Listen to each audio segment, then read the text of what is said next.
लिंबू मला मारिला लिंबू मला मारिला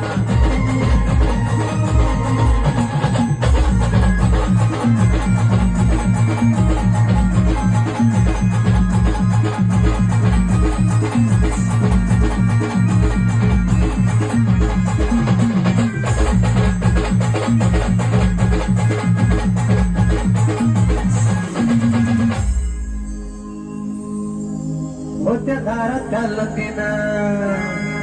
आपल्या टोचल्या चौबाजून पडला दारात येऊन आणि गवळ माझं ध्यान होत्या दारात घाललं तिनं टाचल्या टोचल्या चौबाजून पडला दारात येऊन कवा गेलं माझं ध्यान ध्यान अहो विचार्या ते हारीला आणि शेजारच्या बारीला शेजारच्या बारीला